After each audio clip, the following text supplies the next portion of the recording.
नमस्कार दोस्तों, मैं प्रभात त्रिपाठी। आप सभी का स्वागत है आपके अपने YouTube चैनल दक्ष दृष्टि लाइव पे। दोस्तों, कल हमने परसेंटेज की शुरुआत की थी। उम्मीद है आपको जो कुछ भी पढ़ाया आपको अच्छे से समझ में आएगा। मैं यहाँ पे एकदम बेसिक से एकदम जीरो लेवल से स्टार्ट करके धीरे धीरे स्टेप बाय स्टेप मैं हायर लेवल की तरफ बढ़ रहा हूँ। तो आइए उसी क्रम में जहां से हमने छोड़ा था वहीं से आगे बढ़ते हैं। लास्ट वाले क्लास में हमने कुछ भिन्नों का प्रतिशत वैल्यू बताया था, ठीक है। उम्मीद है आपने इसको एक बार पढ़ा होगा, ठीक है। आगे इसी में बढ़ते हैं। जैसा कि हम लास्ट टाइम आपको बता रहे थे कि यदि आपको दिया हुआ है 1/11 की वैल्यू दिया हुआ है, कितना लिखा है 9 सही 1/11%, ठीक है।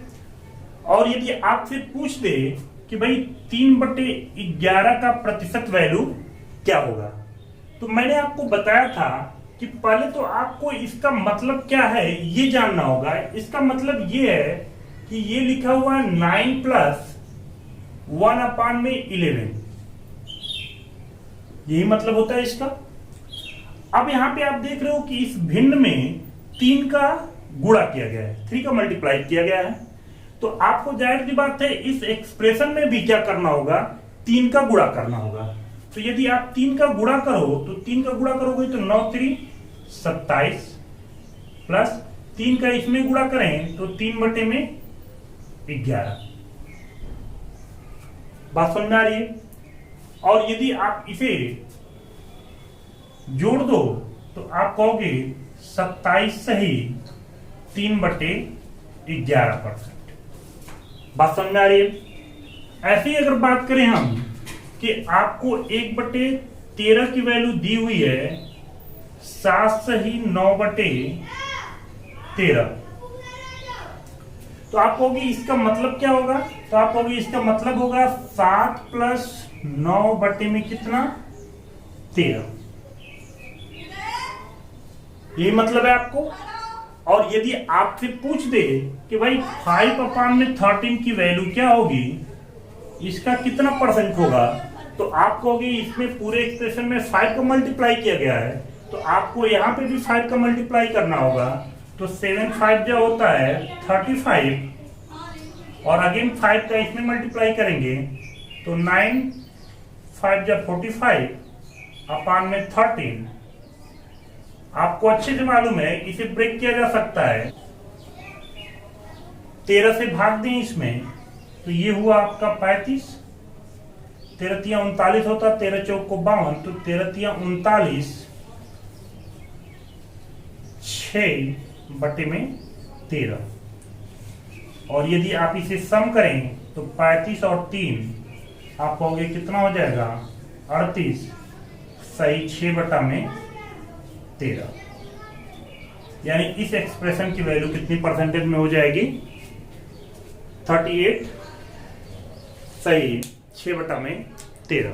दोस्तों, अगर आपसे पूछ दे कि भाई 7/8 का परसेंटेज वैल्यू क्या होगा, है ना, तो आपको अच्छे से मालूम है कि 1/8 की वैल्यू जो है 12 सही 1/2% है, 12.5%। इसमें गुणा किया जा रहा है 7 का, तो आप कहोगे 7 का गुणा करेंगे तो इधर भी गुणा करना पड़ेगा, तो आप कहोगे 12 × 7 = 84, और इधर 7 का गुणा करोगे 7 में कितना हो जाएगा 2। समझ में आ रही बात। और इसे आप अच्छे से जानते हो कि इसका मतलब ये होता है 84 + 7/2। या इसी को थोड़ा सा और ब्रेक कर दें तो 84 तो है ही, 2 से 2 × 6 सही 1/2। या फाइनली आप चाहें तो 84 और 3 87 सही 1/2%। उम्मीद है आपको ये बातें समझ में आ रही होंगी, ठीक है। ऐसे ही अगर आपसे पूछ दिया जाए कि भाई 5/9 का परसेंटेज वैल्यू क्या होगा, तो आप कहोगे कि 1/9 की वैल्यू हमें मालूम है 11 सही 1/9% होता है।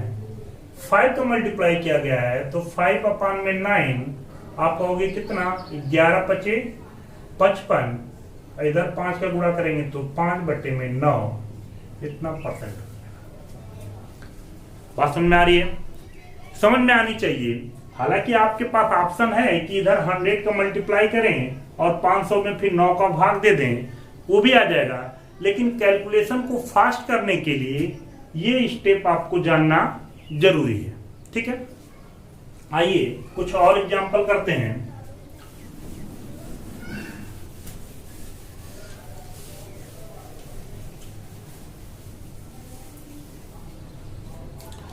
जैसे अगर आपसे पूछ दे 3/7 का परसेंटेज वैल्यू क्या होगा, तो आप क्या कहोगे? कहोगे कि आपको मालूम है 1/7 की वैल्यू होती है 14.2/7%, है ना। आप देख रहे हो इधर 3 का मल्टीप्लाई किया गया है, तो जाहिर की बात है इधर अगर 3 का मल्टीप्लाई है तो इधर भी मल्टीप्लाई करोगे। आप कहोगे 14 तिया हो जाएगा 42, और 3 का गुणा करेंगे 3 गुना के 6/7, इतना परसेंट आ जाएगा। बात समझ में आ रही है?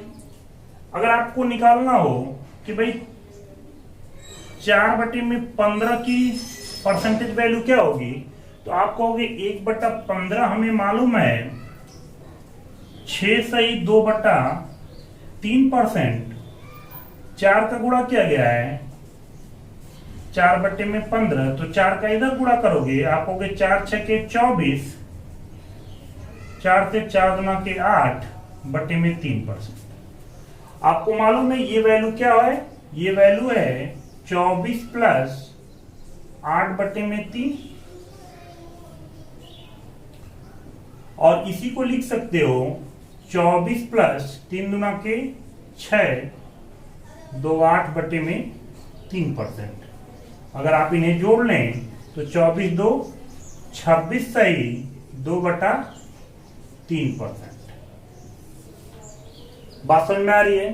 तो उम्मीद है ऐसे कुछ फ्रैक्शन अगर आपके सामने आते हैं तो उनके परसेंटेज वैल्यू आप आसानी से, अगर ये डेटा आपके दिमाग में होगा तो उससे आसानी से कैलकुलेट कर पाओगे। इसी कड़ी में कुछ और आगे बढ़ते हैं।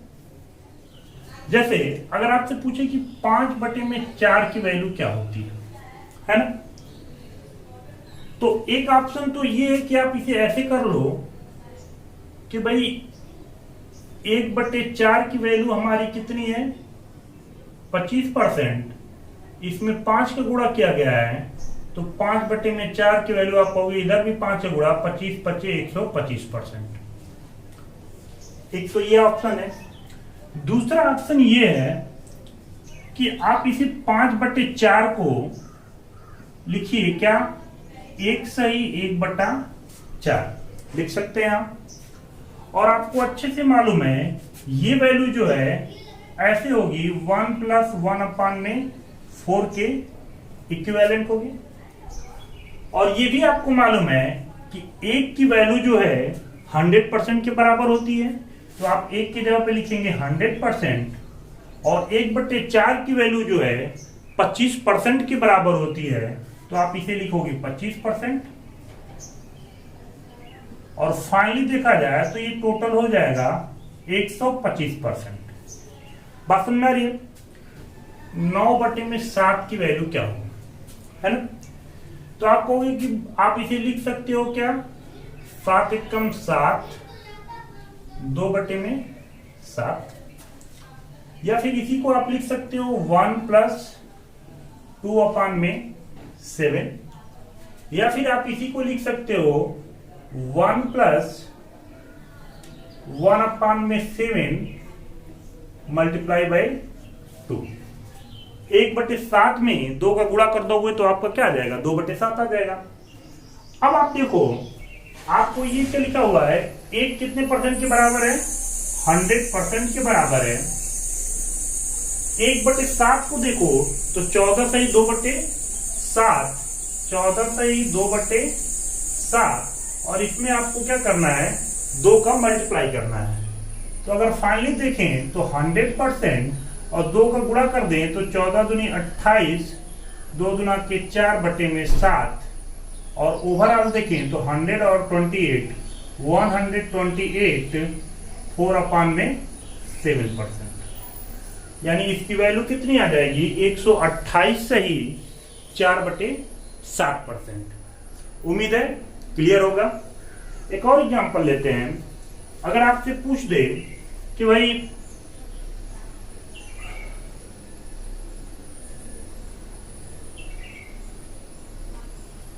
20/9 की वैल्यू क्या होगी, परसेंटेज वैल्यू क्या होगी, तो आप कहोगे कि भाई इसे आप लिख सकते हो कितना, 9 दूना 18, 2 20/9, और इसे आप लिख सकते हो 2 प्लस कितना 2/9, यानी कि, और इसे एक बार और लिख सकते हो 2 प्लस 1/9 का कितना 2 गुना, या फाइनली कहें तो 2 की वैल्यू आपको मालूम है 1 की वैल्यू 100% के बराबर है, तो 2 की वैल्यू 200 यानी 200 के इक्वल होगा, तो इसे आप लिखोगे 200 प्लस 1/9 की वैल्यू देखा जाए तो 11 सही 1/9 है, 11 सही 1/9 है, और इसमें 2 का मल्टीप्लाई करना है।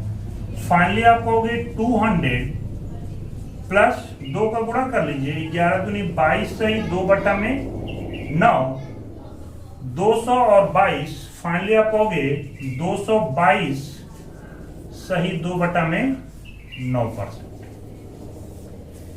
बात समझ में आ रही है दोस्तों? इसका बेनिफिट क्या है, इससे आप कैलकुलेशन थोड़ा सा आसान कर पाओगे, या फिर अप्रॉक्सीमेट परसेंटेज कहां तक वैल्यू हो रही है ये आप आसानी से जान पाएंगे। ठीक है, आइए कुछ और आगे बढ़ते हैं। आपसे पूछ दिया जाए कि भाई 31/6 का परसेंटेज वैल्यू क्या होगा, तो आप कहोगे कि भाई इसे हम लिख सकते हैं 6×5 = 30, 31/6, और आपको अच्छे से मालूम है ये है आपका 5 + 1/6। आपको मालूम है 5 कितने परसेंट के बराबर होगा, तो आप कहोगे 100% के बराबर है, तो 5 कितने परसेंट के बराबर 500, यानी 5 को आप लिखोगे 500 और प्लस 1/6 की वैल्यू 16 से ही 2/3% है, 16 से ही 2/3% है। यदि इन दोनों को जोड़ लिया जाए तो आप कहोगे 516 सही 2/3%। ठीक है। अच्छा बालक, जिनको ये जोड़ने में थोड़ा सा दिक्कत हो रहा होगा तो आप परेशान नहीं होइएगा, ऐसे क्वेश्चन का सिंप्लीफिकेशन में एक लेक्चर पढ़ा होगा, और नहीं पढ़ा होगा तो मैं उसे एक बना के डाल दूंगा। ठीक है, उम्मीद है आपको ये जोड़ने आता होगा। ये अगर अंश जो है हर से छोटा हो तो डायरेक्ट हम इसे जोड़ लेते हैं। ठीक है, अगर ये छोटा नहीं है तो एक बार पुनः भाग देते हैं। ठीक है, उम्मीद है आपको मालूम होगा इतना। आगे बढ़ते हैं। अगर आपसे कह दे कि भाई हमें निकालो आप 37/8 का परसेंटेज वैल्यू, ठीक है, तो आपको मालूम है ये वैल्यू क्या है, आप कहोगे ये है 8 से भाग दें तो 8 चौक को 32 सही 32 5 37/8, और इसे आप लिख सकते हो 4 + 5/8, या फिर इसी को आप थोड़ा सा और एक्सप्लेन करें तो 4 + 1/8 मल्टीप्लाई बाई आप लिख सकते हो 5। बात समझ में आ रही है? और आपको अच्छे से मालूम है 4 का परसेंटेज वैल्यू अगर कितना होगा तो एक जो है 100% के बराबर है, तो 4 कितने परसेंट के बराबर होगा 400, प्लस अगर 1/8 की बात करें तो 1/8 है 12 सही 1/2, 12 सही 1/2, और इसमें मल्टीप्लाई करना है आपको 5 का, तो फाइनली कहोगे कि ये 400% है, और प्लस 12 × 25 60 हुआ, और 5/2, या इसी को आप कह सकते हो 400% और प्लस 60 प्लस 5/2 को लिख सकते हो 2 सही 1/2%। ठीक है, इस टोटल को हम ऐसे लिख रहे हैं। ठीक है, या फिर इसी को आप जोड़ें तो 460 2 62, 462 सही 1/2%। बात समझ में आ रही है? तो दोस्तों उम्मीद है ये आपको क्लियर हो गया होगा कि किसी भिन्न को कैसे परसेंटेज में कन्वर्ट करते हैं। ठीक है, इसका एक टाइप और बचता है, आइए उस पर भी चर्चा कर लेते हैं दोस्तों। जैसे कि अगर आपको लिख दे कि भाई हमें 5/6 की वैल्यू बताओ,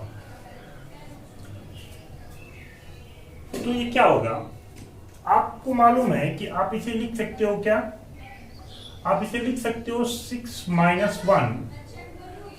1/6। ठीक है, या इसी चीज को आप कुछ ऐसे लिख सकते हो 6/6 - 1/6। ठीक है, या फिर इसी को आप लिखोगे क्या 1, 6 से 6 कैंसिल हो जाएगा, 1 - 1/6। ठीक है, अब आपको अच्छे से मालूम होगा एक की वैल्यू परसेंटेज में कितनी होती है 100%, और 1/6 की वैल्यू होती है 16 से 2/3%, 16 से 2/3%। ठीक है, अब दोस्तों थोड़ा सा ध्यान देंगे, सिंप्लीफिकेशन वगैरह में पढ़ा होगा और ना भी पढ़ा हो तो थोड़ा सा ध्यान दें। अगर जब भी आपको घटाना होता है ना, जैसे 100 में से आपको क्या घटाना है 16 से 2/3%, है ना, तो आप क्या करो कि 100 में से 16 ना घटाओ, एक स्टेप बढ़ा कर घटाओ। तो 100 में से आप घटाओगे क्या, एक स्टेप बढ़ा के, यानी कि 70 घटाओगे, तो 100 में से 17 जाएगा तो कितना आएगा 83 आएगा। और इन दोनों का अंतर जो है आप ऊपर लिखते हो, यानी कि 1 और बट्टे में कितना 3, यानी घटाने पर कितना आ जाएगा 83 सही 1/3%। बात समझ में आ रही है। एक और एग्जांपल लेते हैं, यदि आपको लिख दिया जाए 21, या आप लिख देते हैं 23/12, तो दोस्तों आपको अच्छे से मालूम है, आप इसे लिखोगे कितना, आप कहोगे कि भाई ये 24 में से यदि 1 घटा दिया जाए तो ये बात बन जाएगा, है ना। या फिर इसी को आप लिख सकते हो, आप कहोगे कि 24/12 माइनस 1/12। ठीक है, आप लिखोगे 12 दूना के ये 24 होता है, यानी कि ये आपका हुआ 2 और ये हुआ 1/12। 2 की वैल्यू कितनी है, तो आप कहोगे 1 जो है 100% के बराबर होता है, तो 2 कितने के बराबर होगा 200 के, यानी 2 की वैल्यू आपकी हो जाएगी 200% माइनस, और 1/12 की वैल्यू कितनी होती है 8 से 1/2, 8 से 1/2%। अब दोस्तों हमने आपको बताया कि यदि इसमें से कोई चीज घटा रहे हो आप, तो अगर यहां जो संख्या दी हुई है इससे 1 बढ़ाकर घटाओ, जैसे 8 लिखा हुआ है तो आप क्या घटाओगे, इसमें से 9 घटाओगे, और इसमें से अगर ये 9 घटाते हो तो जाहिर सी बात है 9 घटाओगे तो कितना बच जाएगा यार 191, और इन दोनों का अंतर कितना होगा 1/2, कितना परसेंट के बराबर हो जाएगा। तो उम्मीद है ये चीजें आपकी अभी क्लियर हो गई होंगी। ठीक है, अब इस पे बेस्ड कुछ क्वेश्चन लेते हैं। क्वेश्चन लगाने से पहले दोस्तों मैं आपको बता दूं कि पहले हम लोग शुरुआती दौर में कुछ ऐसे क्वेश्चन लेंगे जिनका आंसर जो है क्वेश्चन देख के आप डायरेक्ट दे पाओ, कोई पेन कॉपी नहीं, बस क्वेश्चन को एक लाइन पढ़ना है, डायरेक्ट आंसर देना है। ठीक है, तो पहले हम डायरेक्ट आंसर देना सीखेंगे, उसके बाद उसका एक्सप्लेनेशन भी सीखेंगे, क्योंकि एक विशेष टाइप के क्वेश्चन होते हैं, है ना, पर्टिकुलर टाइप के क्वेश्चन हैं जिनके लिए आपको पेन की जरूरत नहीं पड़ेगी। उसको डिटेल में कैसे सॉल्व करते हैं ये भी जानेंगे। ठीक है, लेकिन आइए पहले वहां पे चलते हैं कैसे उन्हें क्वेश्चन को सॉल्व करना है। ठीक है, तो दोस्तों शुरू करते हैं। आपको मालूम होगा कि 1/2 से बड़ा है, 1/3 जो है 1/3 से बड़ा 1/2 है, 1/4 से बड़ा 1/3 है, और ऐसे ही हर एक संख्या अपने ऊपर वाले से क्या है छोटी है, या हर संख्या जो है अपने नीचे वाले से क्या है बड़ी है। यानी कहने का मतलब ये है कि ये संख्या घटते हुए क्रम में है, ये संख्याएं घट रही हैं, इसीलिए आप परसेंटेज वैल्यू भी देख रहे हैं 100 के बाद 50, 50 के बाद 33, फिर 25, 20, 16, 14 ऐसे ही घटती जा रही हैं, यानी ये संख्याएं घटते हुए क्रम में है। ठीक है, एक चीज आपके दिमाग में होनी चाहिए, अभी हम किसी फार्मूले की बात नहीं कर रहे हैं, ना किसी कंसेप्ट की बात कर रहे हैं। एक चीज आपके दिमाग में रखना है कि जैसे अगर दोस्तों मैं कहूं आपको कि कोई बंदा है 4 रोटी खाता है, उसके थाली में यदि आप 6 रोटी रख दो तो जाहिर सी बात है वो क्या कहेगा कि भाई ये ज्यादा हो गया है, इसे कम करो। क्या कहेगा? कम करो। और एक लड़का ये भी है कि अगर 4 रोटी खाता है, उसके थाली में आपने 2 रोटी रख दिया तो जाहिर सी बात कहेगा, वो क्या कहेगा कि ये कम है, इसे अब क्या करो? ज्यादा करो। यानी कि आपकी जो स्थिति 4 रोटी की है उससे यदि कोई वैल्यू बढ़ गया है तो आप उसे क्या कर रहे हो? कम करने के लिए कर रहे हो। और यदि आपकी वैल्यू कम हो जा रही है, 2 रोटी हो जा रही है, तो उसे पहले की स्थिति अर्थात 4 रोटी के लिए क्या कर रहे हो? बढ़ाने के लिए कर रहे हो। तो यही बात दिमाग में रखना है दोस्तों, यदि कोई चीज बढ़ जाएगी तो उसे पहले की अवस्था में लाने के लिए कम करेंगे, या अगर कोई वस्तु कम हो जा रही है तो उसे पहले की अवस्था में लाने के लिए क्या करेंगे? बढ़ा देंगे। अगर ये बात दिमाग में अगर आपके बैठ जा रही है तो बहुत सारे क्वेश्चन का आंसर जो है आप बिना पेन कॉपी से कर पाओगे। ठीक है, तो आइए शुरू करते हैं। जैसा आपके सामने एक क्वेश्चन लिखा हुआ है हमने कि यदि राम की आय श्याम से 12.1/2% अधिक है तो श्याम की आय राम से कितना प्रतिशत कम होगा। ठीक है, तो दोस्तों एक चीज आप बताओ, राम की आय श्याम से क्या हुई है? बढ़ गई है। कितना बढ़ी है? 12.5%। 12.5% यानी 1/8 बढ़ गया है। तो बढ़ गया है तो जाहिर सी बात है उसे क्या करोगे? कम करोगे। कम करने का मतलब तुरंत जस्ट एक नीचे वाला कम। हमने आपको बता दिया कि इससे ये वाली वैल्यू क्या होगी? कम होगी। तो इसका आंसर क्या होगा? इससे जस्ट कम वाला, यानी इससे जस्ट नीचे वाला, यानी इसका आंसर आएगा 11/1/9%। 11/1/9%। बात समझ में आ रही है? एक बार फिर से समझाता हूं। हमने क्या कहा? यदि राम की आय श्याम से 12.5% अधिक है तो श्याम की आय राम से कितना प्रतिशत कम होगा। तो हमने चीज कहा आपको कि यदि कोई चीज बढ़ गई है, क्या बढ़ा है? कितना बढ़ा है? कह रहा है कि 12.5% अधिक है। 12.5% क्या है? अधिक है। तो अधिक है तो उसे पहले की अवस्था में लाने के लिए, यानी पहले की अवस्था में लाने के लिए क्या करना होगा? कम करना होगा। कम करने का मतलब इससे जस्ट कम वाली वैल्यू, यानी इससे जस्ट एक नीचे वाली वैल्यू, यानी कितना आ जाएगा? 11/1/9%। बात समझ में आ रही है? इसी कंसेप्ट को एक बार फिर अप्लाई करते हैं नेक्स्ट क्वेश्चन पे। x की आय y से 20% अधिक है तो y की आय x से कितना प्रतिशत कम है। ठीक है, सिंपल सी चीज है। x की आय y से कितने परसेंट अधिक है? 20% अधिक है, यानी 20% बढ़ गया है। तो पहले की अवस्था में लाने के लिए क्या करना होगा? कम करना होगा, यानी उससे जस्ट कम वाली वैल्यू। तो 20% कहां है बालक? यहाँ पे 20% अधिक है तो उसे क्या करना होगा? कम करना होगा। कम करने का मतलब जस्ट उसके नीचे वाला आंसर, यानी 20 से जस्ट नीचे कितना है?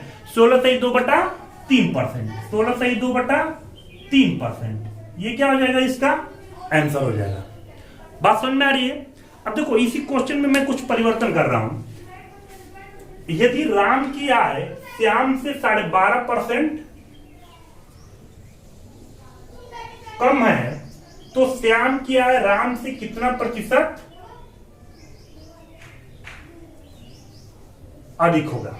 क्वेश्चन हो गया। ठीक है, ऐसे यहां पे x की आय y से 20%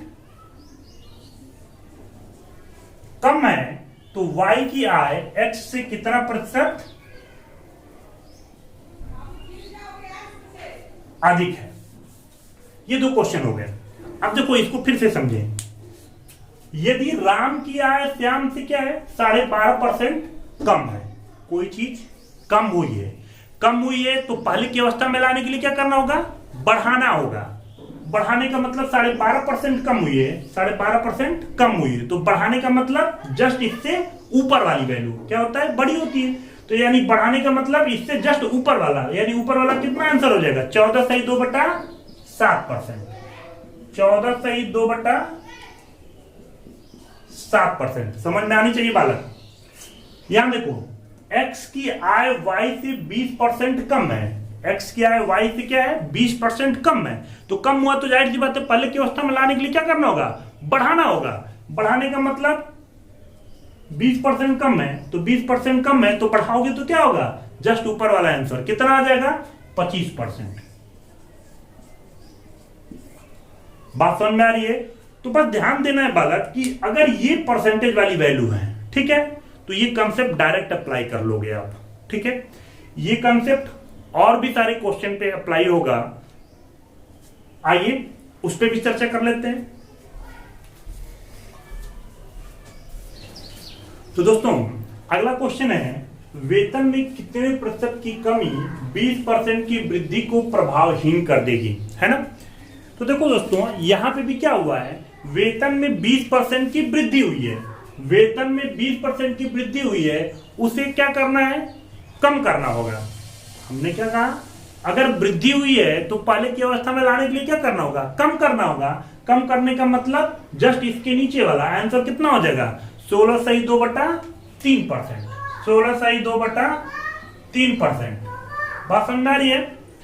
ऐसे ही एक और क्वेश्चन है, चीनी के मूल्य में 20% की वृद्धि हो जाती है तो चीनी के खपत को कितना प्रतिशत कम कर दिया जाए कि उसका खर्च अपरिवर्तित रहे। देखो दोस्तों ऐसे क्वेश्चन को भी इसी कंसेप्ट पे आप आसानी से लगा सकते हो। देखो चीनी के मूल्य में क्या हुआ है, 20% की वृद्धि हुई है, अगेन 20% की वृद्धि हुई है, तो जाहिर सी बात है पहले की अवस्था में लाने के लिए क्या करना होगा, कम करना होगा। कम करने का मतलब आप कहोगे सीधे कितना हो जाएगा, 16/2/3%। बात समझ में आ रही है? ठीक है, तो आगे की क्वेश्चन पे बढ़ते हैं। अगला क्वेश्चन जो है, वेतन में कितने प्रतिशत की वृद्धि 20% की कमी को प्रभावहीन कर देगी। सेम क्वेश्चन है, वेतन में कितने प्रतिशत की वृद्धि 20% की कमी को प्रभावहीन कर देगी। तो देखो बालक यहाँ पे 20% की कमी हुई है, और यदि कमी हुई है तो पहले की अवस्था में लाने के लिए क्या करना होगा, वृद्धि करना होगा। तो 20% की कमी है, पहले की अवस्था में लाने के लिए क्या करना होगा, वृद्धि करना होगा। वृद्धि करने का मतलब जस्ट इसके ऊपर वाला, जस्ट बड़ी वाली वैल्यू, यानी आंसर कितना आ जाएगा, 25%। बात समझ में आ रही है? ऐसे ही चीनी के मूल्य में क्या हुआ है, चीनी के मूल्य में 20% की कमी हो जाती है तो चीनी के खपत को कितने % की वृद्धि कर दिया जाए कि खर्च अपरिवर्तित रहे। तो चीनी के मूल्य में क्या हुआ, 20% की कमी हुई है, अगेन 20% की कमी हुई है, तो अर्थात पहले की अवस्था में लाने के लिए क्या करना होगा, वृद्धि करना होगा। 20% की कमी वृद्धि करेंगे, कितना आ जाएगा, 25%। यानी इस क्वेश्चन का भी आंसर कितना आ जाएगा, 25% आ जाएगा। तो दोस्तों उम्मीद है ये सारी चीजें आपको समझ में आई होगी। आज की क्लास में इतना ही। अगली क्लास में इसी के ये सारे क्वेश्चन कैसे फार्मूले से करेंगे, कैसे अगर ये परसेंटेज वाली वैल्यू ना रहे, परिवर्तित रूप रहे, या हो सकता है कि यहाँ 66/2/3 रहे, तो वैसे क्वेश्चन को कैसे करेंगे, इस पे हम लोग आगे की क्लास में चर्चा करेंगे। तब तक के लिए जय हिंद, जय भारत।